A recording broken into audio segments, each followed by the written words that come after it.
Programa Zoom Painel. Oferecimento: União Mundial, Fechaduras e Ferragens.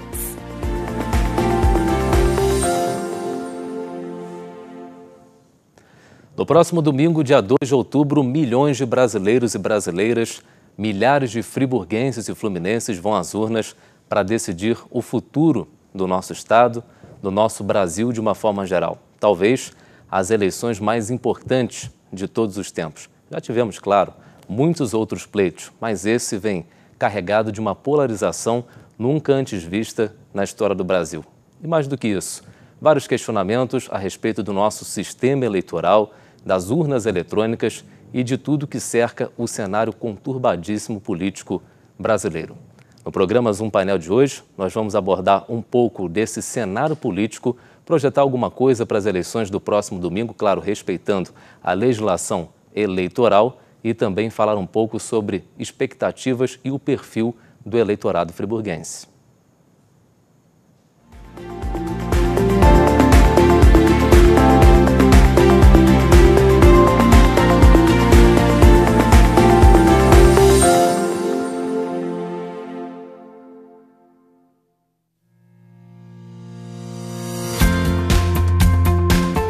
A União Mundial tem uma história de tradição e qualidade. Atuando no mercado de ferragens desde 1988, buscamos inovar nossos processos cada dia mais. Um parque industrial com mais de 10 mil metros quadrados, bem planejado, com maquinários de última geração e uma equipe altamente qualificada. Com uma produção de grande escala, atendemos e distribuímos nossos produtos para todo o Brasil, levando mais beleza e qualidade para a sua casa. Fique ligado em nossas redes sociais e conheça a União Mundial.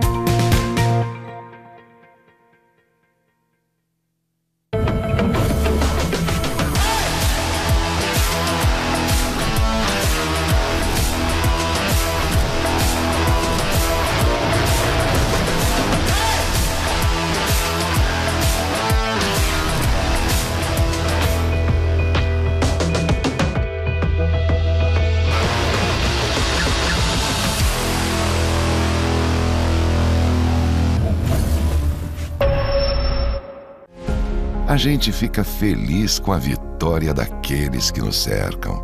Se alguém conquista, a gente celebra junto. Este é um sentimento que nos move. Realização é nosso princípio, nossa razão. Por isso acreditamos tanto nas aspirações de cada um. E assim, reunimos clientes e amigos por todo o país. Consórcio Canopus. 22 anos. A arte de realizar. Você já conhece a Pedrinco? Somos uma empresa na área de construção civil com mais de 64 anos repletos de inovação e modernidade. Durante nossa trajetória, contamos com profissionais qualificados, equipamentos modernos, prontidão nas entregas e qualidade nos nossos processos para manter o alto padrão dos nossos produtos. Isso nos ajudou a construir um caminho sólido até aqui. E agora, além da unidade em Nova Friburgo, também contamos com a unidade em Bom Jardim. Mais um projeto que conta com a sua confiança. Oferecemos as melhores soluções para o seu projeto, não importa o tamanho. Estamos aqui para te atender melhor. Essa é a Pedrinco, uma empresa familiar que está empenhada em construir a sua história junto de você. Escolha o melhor. Escolha a Pedrinco.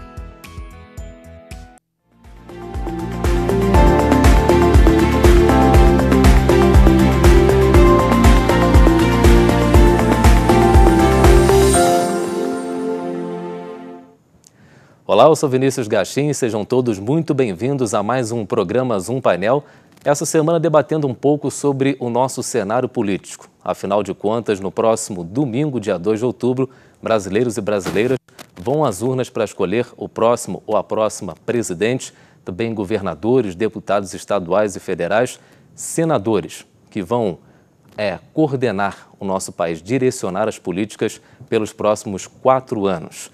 E aqui em Nova Friburgo, nós temos cerca de 155 mil eleitores aptos a votarem. Nós vamos falar um pouquinho no Zoom Painel de hoje, por exemplo, sobre o perfil do nosso eleitorado.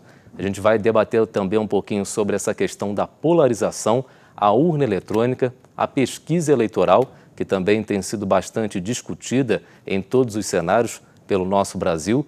Mas para a gente começar a entrar um pouco nesse tema, nós vamos acompanhar uma reportagem feita pelo Zoom TV Jornal sobre a questão da preparação das urnas eletrônicas. Aqui em Nova Friburgo nós teremos 461 disponíveis, também outras 60 de contingência, para caso uma dessas dê algum tipo de defeito. E Nova Friburgo também abriga as urnas de municípios da região, sendo um polo eleitoral. Então eu vou convidar a Isabela Chabolt para participar aqui do nosso Zoom Painel. Se tem um item nestas eleições que rende debates e polêmicas antes mesmo de serem utilizados, são as urnas eletrônicas. Mas elas entraram em cena há 26 anos com o objetivo de afastar a mão humana da apuração, para impedir que fraudes acontecessem. Temos acompanhado na mídia, a questão de questionamento sobre a segurança da urna, a possibilidade de auditoria. O TSE já demonstra essa preocupação de longa data. As resoluções que são editadas pelo TSE já têm refletido essa preocupação. Hoje nós temos testes adicionais para verificar a integridade da urna, a segurança que o eleitor precisa para ter a garantia de que o seu voto realmente vai ser computado para o candidato certo. Entidades fiscalizadoras podem participar desse processo. Então, como o TSE veicula, o TRE do Rio veicula, existem inúmeras formas de auditoria para verificar a integridade e a segurança das urnas eletrônicas. Desde a sua implementação, nenhuma fraude foi identificada. E isso se dá graças às mais de 30 barreiras de segurança implementadas. Você vai conferir agora como é feita uma cerimônia de preparação para as urnas que são utilizadas para a votação no dia 2 de outubro. No caso de hoje, foi a zona 064, que é referente a Sumidouro, porque as urnas de Nova Friburgo, das zonas, já foram preparadas, mas a nossa cidade é um polo também de preparação para a distribuição das outras localidades. Então você confere agora como é esse processo. Existe um procedimento que é feito nos cartórios de geração das mídias que são usadas para fazer esse processo de preparação de urnas. Esse é um processo anterior, nós apenas trazemos as mídias e as mídias são inseridas nas urnas para fazer todo o processo de preparação para que elas estejam prontas para receber os votos dos eleitores no dia das eleições. Aqui, os equipamentos passam por um software de autoteste, onde são revisadas as mídias gravadas, o teste de vídeo, teclado, alto-falante, áudio, sensores, biometria, entre outros. E a urna só passa no teste se o relatório sair com a aprovação de todos os componentes. Caso contrário, se apresentarem algum defeito, as urnas são encaixotadas e sinalizadas para que sejam substituídas. Algumas são modelos antigos, como essas que estão sendo usadas aqui de 2011. É muito comum que elas apresentem problema. Elas são substituídas no Rio de Janeiro, no polo central, de onde vêm essas urnas para Nova Friburgo. Mas com tudo certo, mídias gravadas e componentes testados, as urnas estão aptas a passarem pela segunda etapa, onde são realizados os testes de votação por amostragem. Primeiro, emitem-se as erésimas, que são relatórios com o nome de todos os candidatos válidos, que no Brasil somam mais de 29 mil que concorrem às vagas eleitorais. Mas nestes boletins, os votos ainda estão zerados. Conferência OK, é iniciada a demonstração de votação, onde a urna é induzida a atuar como no dia da eleição, para ver se ela irá funcionar corretamente. Neste processo, foi a juíza eleitoral, doutora Maria do Carmo Alvim, quem fez a testagem. Votação concluída. Agora esta urna terá todas as portas de acesso físico e compartimentos internos lacrados, sendo encaminhada para um local seguro designado pelo TSE e só estará liberada para utilização no dia 2 de outubro. Eu sou juíza eleitoral da 77 Zona, comarca de Sumidouro, e estou aqui justamente hoje para a gente fazer a inseminação de todas as urnas, fiscalizar e depois de emitir as erésimas, você viu que o boletim foi emitido, a gente lacra, e só depois, durante a apuração, é que vai imprimir os boletins corretos. Eu acho que isso demonstra a lisura de todo o processo eleitoral. Estão aqui presentes a promotora de justiça, representantes da sociedade, são várias pessoas, então acho que assim, é um trabalho, né, para mostrar que a Justiça Eleitoral realmente está preparada para que dia 2 de outubro prevaleça a democracia e todo mundo consiga exercer esse dever. E esse convite até que eu faço a todo mundo, no dia 2, todo mundo votar, que foi uma conquista da população o exercício da democracia, né? Então acho que a gente não deve abrir mão disso. Parabéns a Isabela e a toda a turma do Zoom TV Jornal pela excelente reportagem, esclarecedora. E é claro que a gente vai tocar nesse tema das urnas eletrônicas durante o programa de hoje, que vai receber aqui o professor Marcelo Verli por uma participação remota. Ele gravou para poder estar presente ao nosso Zoom Painel. E também o consultor político Leonardo Serve, que é parceiro, já é quase um sócio aqui do nosso programa. Léo, vou começar com você. Seja muito bem-vindo mais uma vez.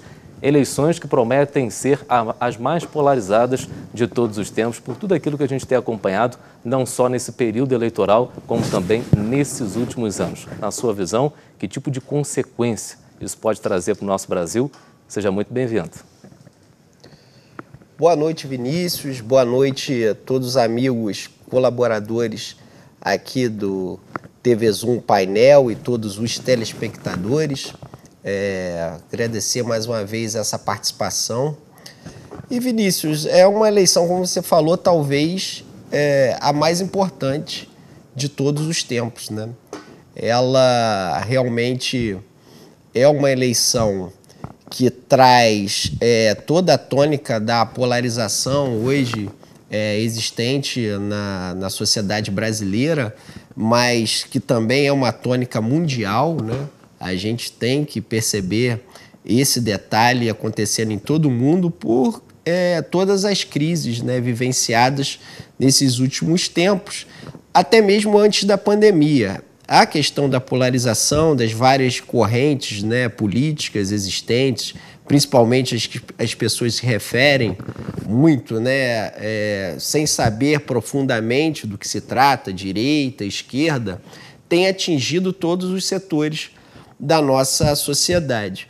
E o que eu tenho percebido também com relação a isso é uma falta de profundidade nas discussões políticas.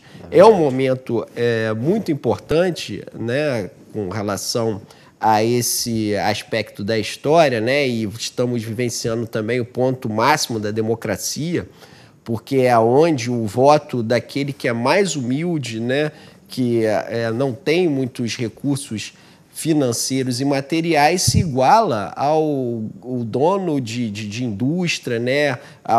Às pessoas poderosas da sociedade, donas das grandes corporações. E é uma experiência que vai ser significativa também nesse sentido, né? O que vai ser a sociedade brasileira nesse período pós-eleitoral. Sem saber, né, o lado vencedor, aquele lado que vai sair vencedor das eleições, e como o lado também perdedor vai tratar a questão, né? Isso é um aspecto da polarização, né? Nós sempre tivemos um país muito plural nesse sentido, né? A miscigenação de raças, um país tolerante até certo sentido. E agora a gente está vivenciando justamente esse momento de polos. Então vamos aguardar, talvez, repetindo, vai ser realmente a eleição mais importante dos últimos tempos, né, por todos esses aspectos de polarização, por sair de uma pandemia, uma crise sem precedentes em todo o mundo, e vamos ver como será a primeira eleição, né? Depois, primeira não, né? Porque tivemos a eleição para prefeito, né? Inclusive no ano de surgimento da pandemia em 2020. Mas, de forma nacional, como vai ser esse aspecto no momento agora quase pós-pandemia, né? Ainda estamos vivendo a crise sanitária, mas com efeitos menores do que 2020. E até, Léo, eu perguntei ao professor Marcelo Verli, na primeira participação dele conosco aqui no programa, sobre essa questão da polarização e a governabilidade. Se o próximo presidente ou a próxima presidente, próximo governador do estado, vai ter condições de governar frente a um cenário tão polarizado assim no nosso país.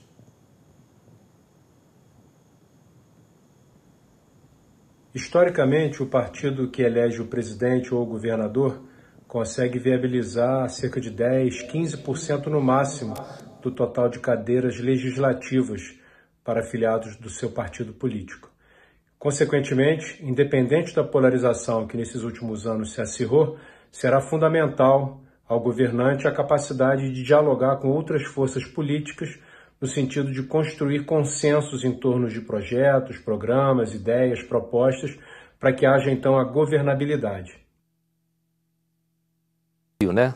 Sentar com forças que pensam diferente. É claro que isso passa por uma composição de Congresso, de ter uma maioria ou não.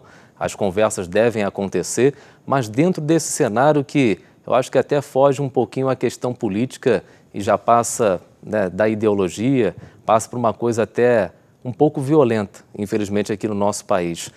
Existiria uma maneira de repente, nessas conversas, conseguir pacificar o Brasil já nesse primeiro momento, na sua opinião?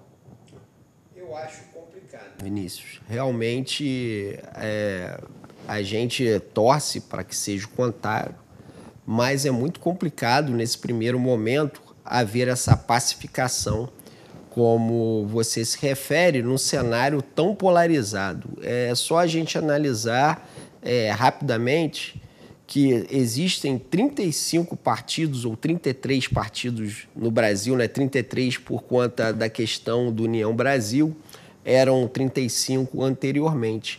E a gente vive, para o cargo máximo da nação, né, que é o de presidente da República, uma polarização gigantesca entre o candidato do PT, Luiz Inácio Lula da Silva, e o atual presidente da República, candidato pelo PL, Jair Messias Bolsonaro. Então você veja só, num cenário de 35 partidos, né, e que a gente, inclusive, dentro de todos esses partidos, todos quase devem ter referência, né, ou como centro-direita, ou centro-esquerda, ou centro.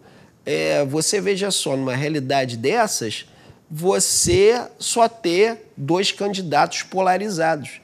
Porque, inclusive, no meu entendimento, né, nós temos apenas um partido de esquerda clássica no Brasil, né, que é o PSOL, e não temos partidos como eu vou falar, de uma direita clássica, de extrema direita ou uma direita clássica conservadora mesmo. A gente tem centro conservador, que mais é voltado para a direita, que é inclusive o que eu entendo ser hoje o partido da presidência da República. Então, veja só, dentro desses aspectos partidários, não era para a sociedade brasileira, né, os partidos, os políticos brasileiros estar tão polarizados assim, dentro apenas de duas bandeiras, né, que a gente observa para essa questão presidencial. E o que houve com a sociedade brasileira depois do que aconteceu, principalmente a Operação Lava Jato, precisava-se ter uma reforma ampla da política do país, né? A reforma política. Porque sem isso, realmente é muito difícil você hoje, como você se referiu, pacificar a política brasileira. É uma política, nesse sentido, eu acho até um pouco esquizofrênica, né? Porque você tem um monte de apontamento de dedos para todos os lados. A gente vê isso até para a questão de presidente da República.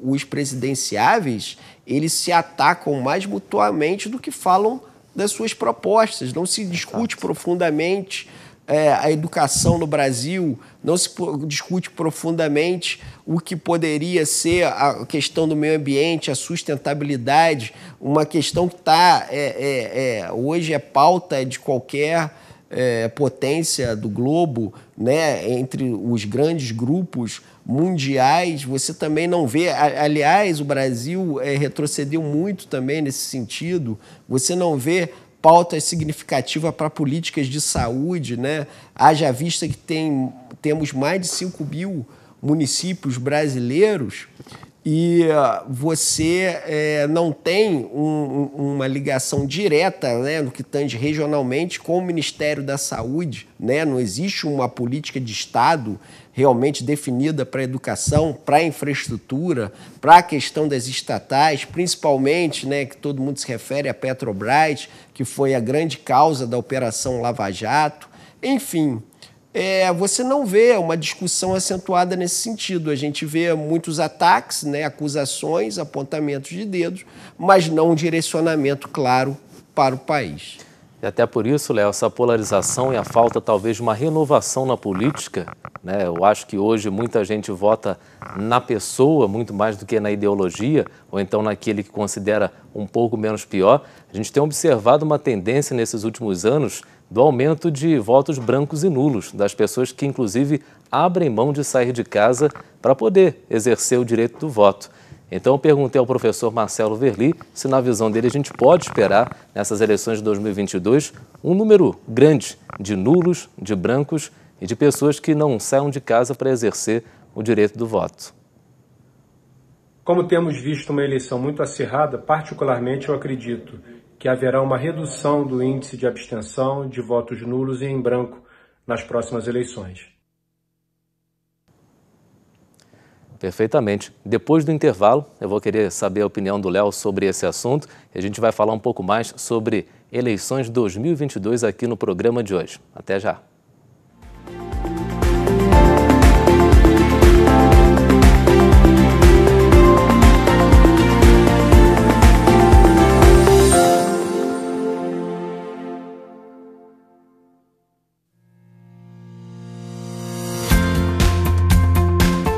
A União Mundial tem uma história de tradição e qualidade. Atuando no mercado de ferragens desde 1988, buscamos inovar nossos processos cada dia mais. Um parque industrial com mais de 10 mil metros quadrados, bem planejado, com maquinários de última geração e uma equipe altamente qualificada. Com uma produção de grande escala, atendemos e distribuímos nossos produtos para todo o Brasil, levando mais beleza e qualidade para a sua casa. Fique ligado em nossas redes sociais e conheça a União Mundial.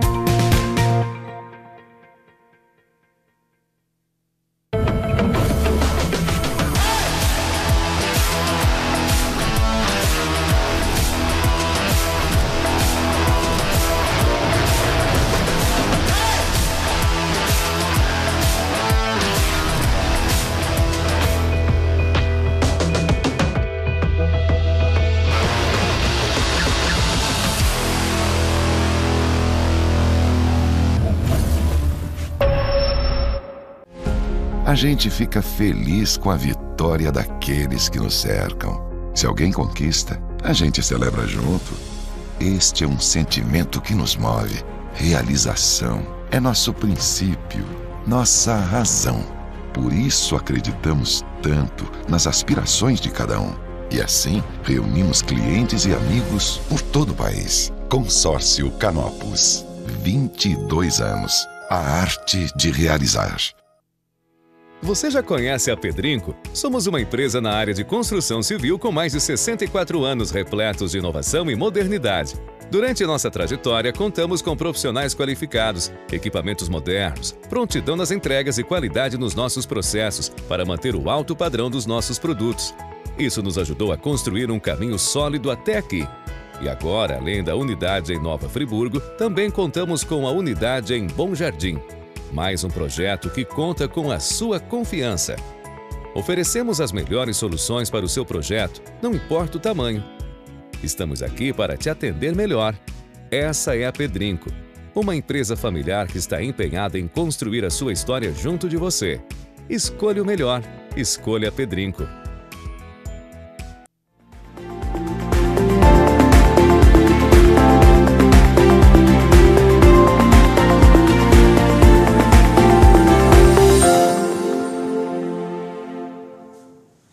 De volta com o nosso programa Zoom Painel, falando um pouco hoje sobre eleições de 2022. Neste domingo, dia 2 de outubro, acontece o primeiro turno das eleições nacionais para presidente, governador, deputados e senadores. Recebendo aqui o professor Marcelo Verli, em participação remota, e também o consultor político Leonardo Sérvio. Léo, antes do intervalo, a gente falava um pouco sobre a questão dos votos brancos e nulos. Então, para a gente fechar esse assunto, na sua opinião, é descrença com a política?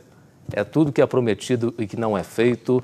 Ou então é falta de uma nova liderança, de uma renovação no nosso cenário político? O que leva as pessoas a abrirem mão ou irem até as urnas para não escolher nenhum candidato?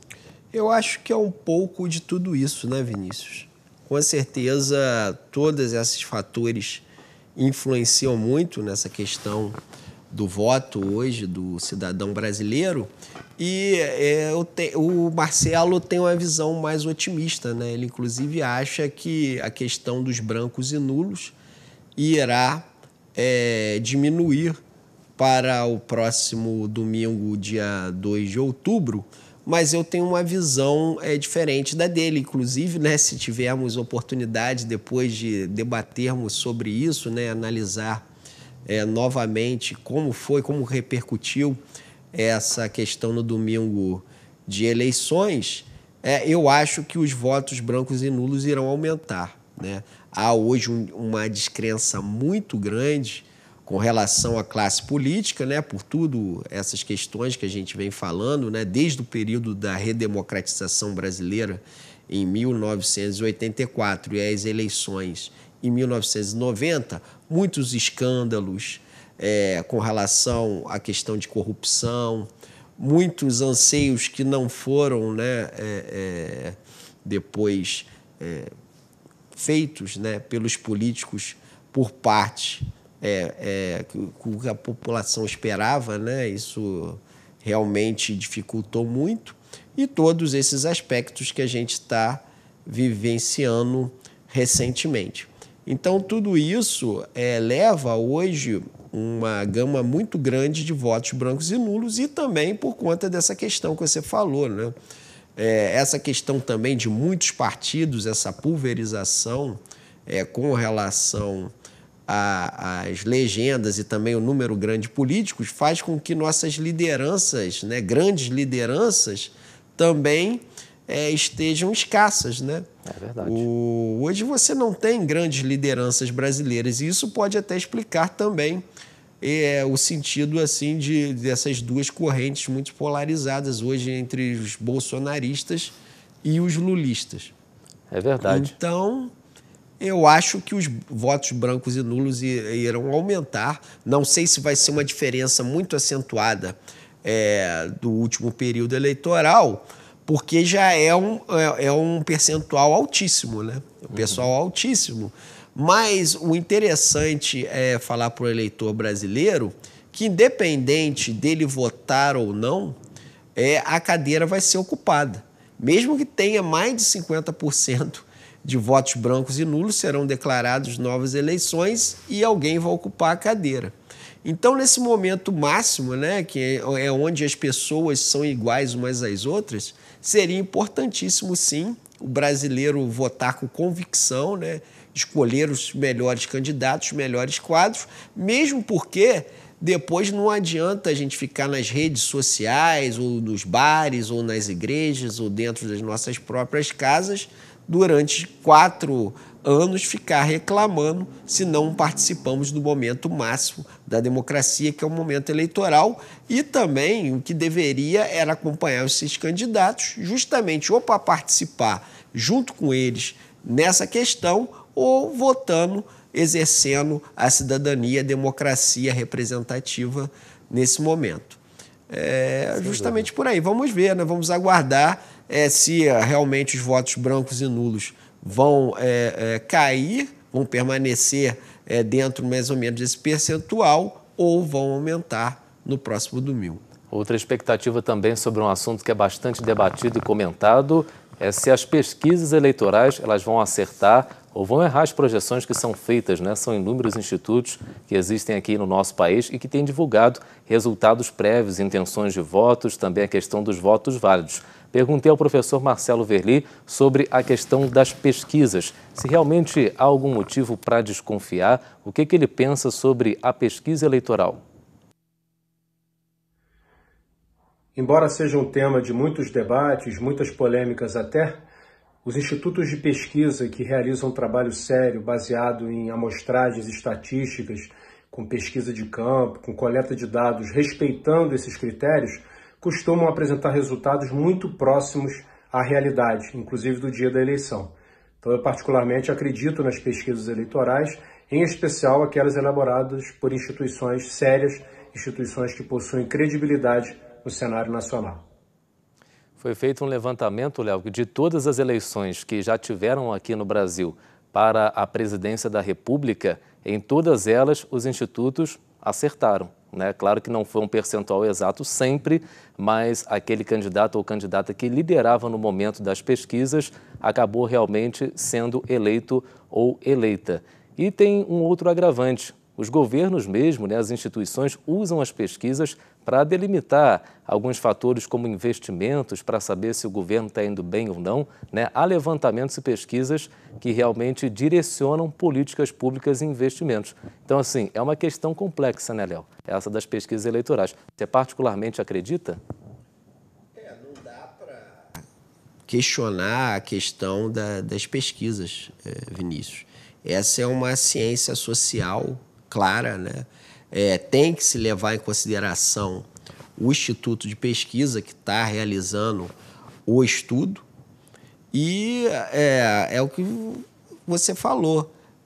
Dentro do histórico de pesquisa, eu só vi uma vez, né, e baseado na história, né, porque na época eu tinha 2 anos de idade, nas eleições para governador em 1982, aqui no estado do Rio de Janeiro, o Brizola aparecia nas pesquisas com 2%, 3% de votos e depois acabou se tornando governador, ganhando as eleições. Então, tirando esse episódio, eu realmente não me lembro e é justamente que dentro da pesquisa, né, que é realizada, tem a questão dos pontos percentuais, né, que eles falam, né?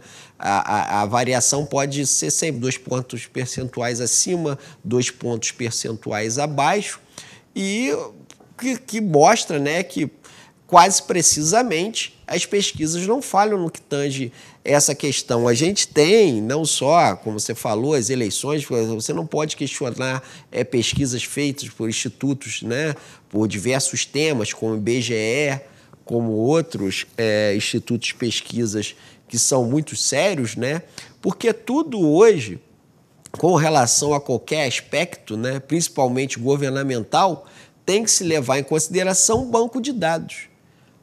Tem que se considerar o banco de dados. É óbvio que, dependendo das cidades, né, em que você tem uma influência maior de uma corrente ou político, a pesquisa pode ter uma variação que, se você tivesse uma amplitude maior com o número de municípios, enfim, ou também por faixa etárias, aí ela pode realmente dar uma pequena diferença, mas eu não acredito numa grande diferença, que a pesquisa esteja errada, ou que existe dentro dos institutos sérios brasileiros, né, um direcionamento. Tanto é que foi feita essa questão histórica.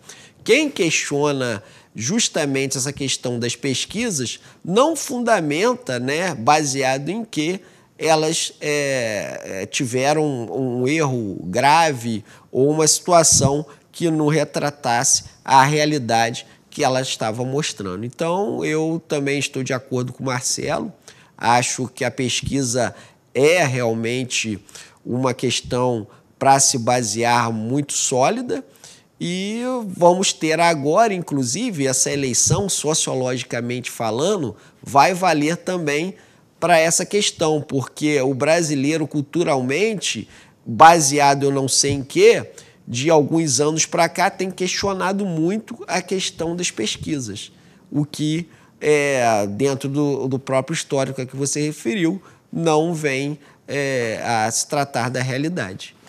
Outra questão também que se levanta muito é a respeito dos debates eleitorais, da propaganda obrigatória gratuita no rádio e na televisão, se surte algum efeito, se as pessoas realmente param para assistir e se isso pode decidir o voto na hora, lá na urna. Professor Marcelo Verli. Sem dúvida nenhuma, a participação em debates, em entrevistas, em sabatinas é fundamental para que o eleitorado possa conhecer cada vez mais os seus candidatos. Mas não é só isso. É importante ressaltar que aqueles que já tiveram experiências, seja no Executivo, seja no Legislativo, também contam com esse histórico, com essa trajetória, com as entregas realizadas, com a percepção construída ao longo do tempo. E há também outro elemento muito importante. Qual é o vetor que fundamenta aquela eleição? É um vetor de continuidade ou um vetor de mudança? Tudo isso se junta na construção da percepção do eleitorado e na decisão em relação aos candidatos. Isso tudo faz parte do processo democrático. Léo, também se fala muito, agora chegou o momento da gente debater um pouquinho sobre elas, as urnas eletrônicas e o nosso sistema eleitoral brasileiro todo informatizado. É realmente prudente que a gente questione esse sistema, que para muitos países que, embora não adotem esse sistema eletrônico de votação, é uma referência, né? O que você pensa sobre as urnas eletrônicas? Há alguma possibilidade de fraude disso acontecer em uma determinada eleição? Vinícius, eu não sou profundo conhecedor, especialista no que se refere a essa questão. Realmente não tenho assim uma base muito forte, né, para cravar e dizer que não é possível uma fraude ou um problema no sistema eleitoral, mas as experiências que nós tivemos até o momento com relação às urnas eletrônicas, elas são bem significativas, né?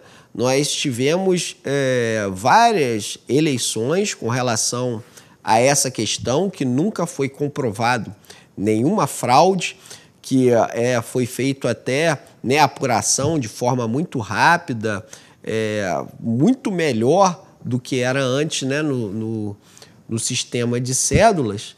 E eu acredito que não vai haver, né, como também não existiu, a gente teve o problema com relação, às últimas eleições municipais, né, com o problema de hacker e tudo mais, mas depois a apuração foi realizada e não foi constatado nenhuma fraude com relação às urnas e às votações que tivemos naquele momento. Realmente, os prefeitos eleitos foram da vontade popular e do voto exercido.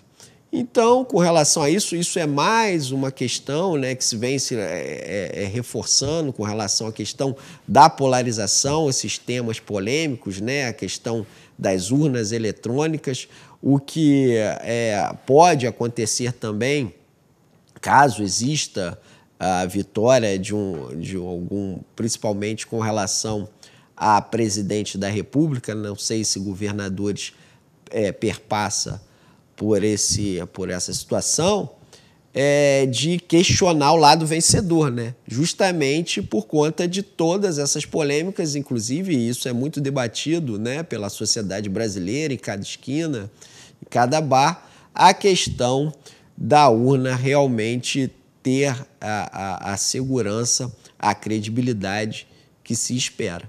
Mas eu acredito que avançou-se muito nesse sentido.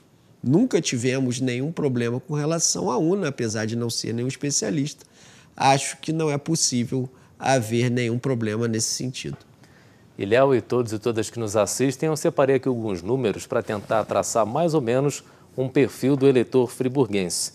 Nós temos 45.740 eleitores apenas com ensino fundamental incompleto, o que representa quase 30% do nosso eleitorado local. Os declarados analfabetos são 4.943 eleitores e os declarados que sabem ler e escrever, 12.016, somando dá quase 40% do total de eleitores aptos a votarem aqui em Nova Friburgo. Perguntando primeiro ao professor Marcelo Verli o que esses números podem dizer para a gente com relação ao perfil do eleitor friburguense. Por parte dos governantes de um amplo programa de erradicação do analfabetismo, pelo outro, nós não podemos também desconsiderar que mesmo aqueles que não tiveram a oportunidade de estudar têm conhecimento, têm sabedoria, têm entendimento, têm discernimento e podem e devem participar ativamente do processo político-eleitoral.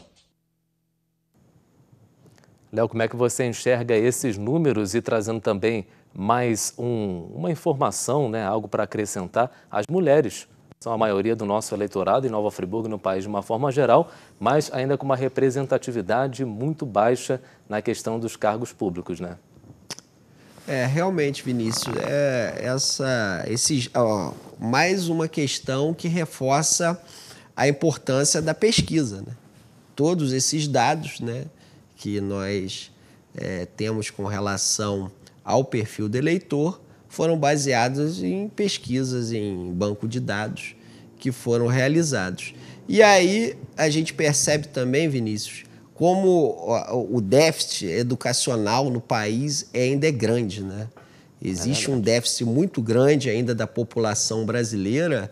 Se a gente pensar que Nova Friburgo é uma das cidades mais desenvolvidas do estado do Rio de Janeiro, que é um dos estados também mais importantes da nação.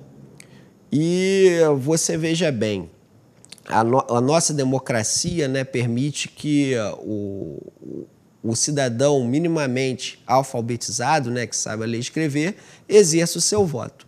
Com relação a esses aspectos, né, eu não tenho ainda com clareza para definir o que isso poderia, né, na hora do voto, né, fazer diferença para um determinado político, eleitorado, ou no que tange um determinado nível de escolaridade, votar em um certo perfil de político. Realmente, isso é um pouco difícil determinar.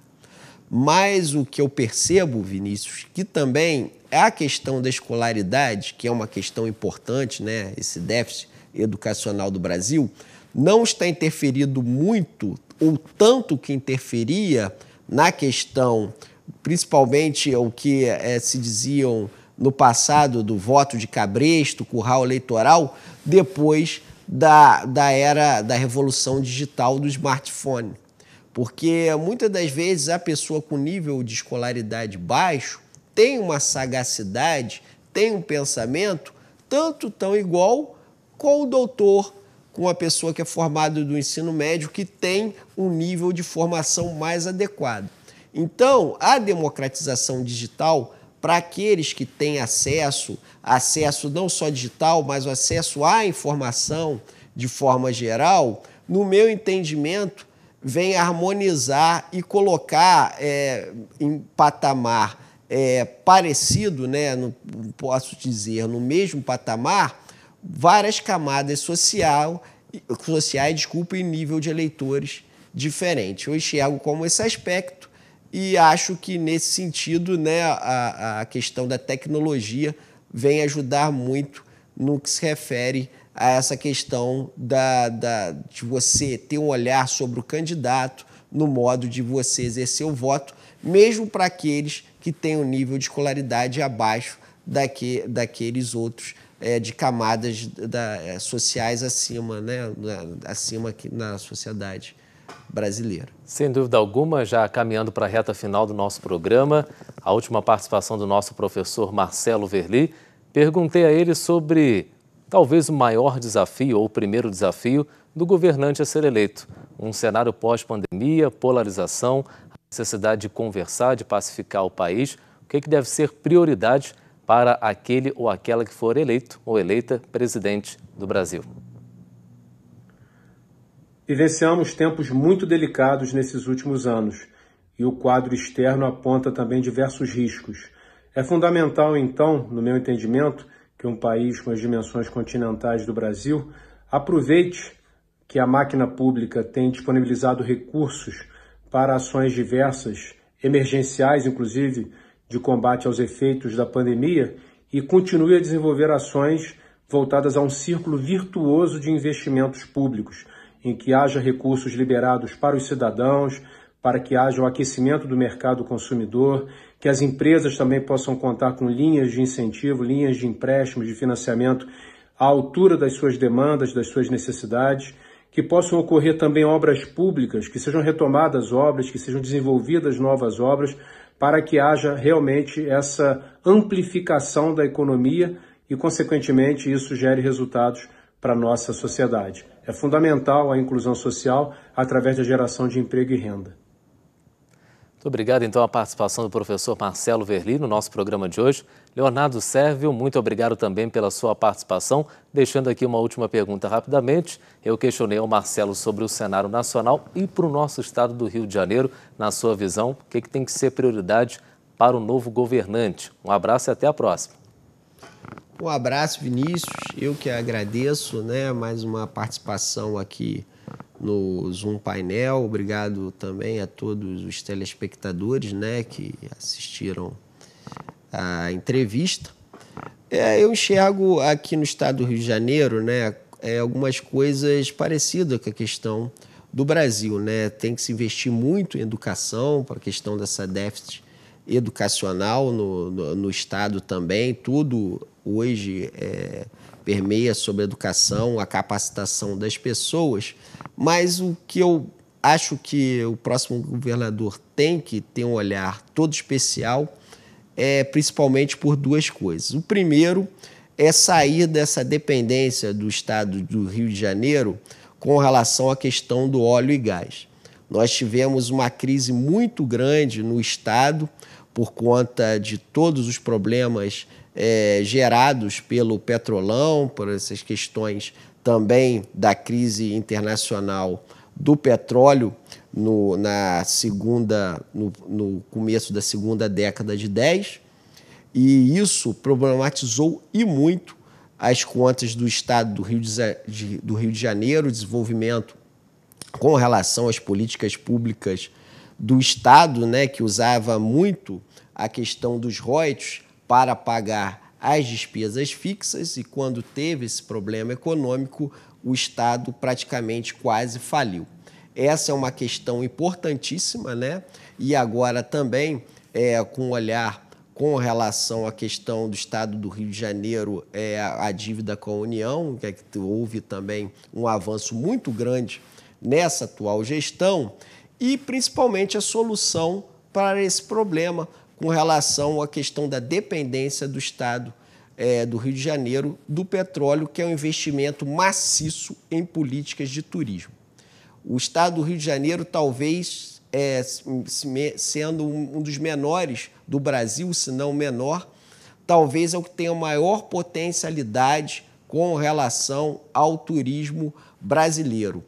A capital é a que recebe metade praticamente de todo o turismo do Brasil, e isso é muito pouco trabalhado de forma sistêmica, integrada com o interior.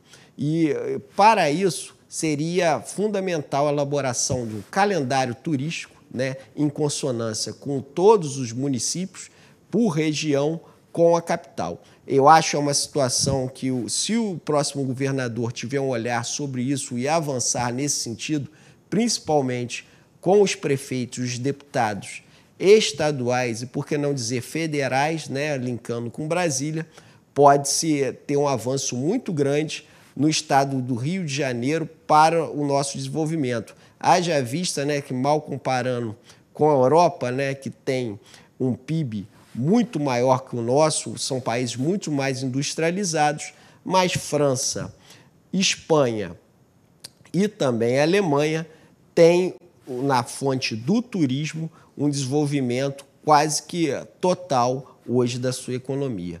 Tirando a Alemanha, que tem um parque industrial muito forte, principalmente França, Itália e Espanha desenvolve o turismo amplamente e hoje é a grande difundidor de renda daqueles países. Perfeitamente. Obrigado mais uma vez ao Leonardo Sérvio, também ao Marcelo Verli, a você que esteve com a gente em mais um programa Zoom Painel, que volta na semana que vem repercutindo um pouco do que foram as eleições de 2022. Nesse dia 2 de outubro, exerça o direito do seu voto, participe democraticamente para que a gente possa definir junto o futuro do nosso país de uma forma geral. Até a próxima. Tchau, tchau. Programa Zoom Painel. Oferecimento União Mundial, Fechaduras e Ferragens.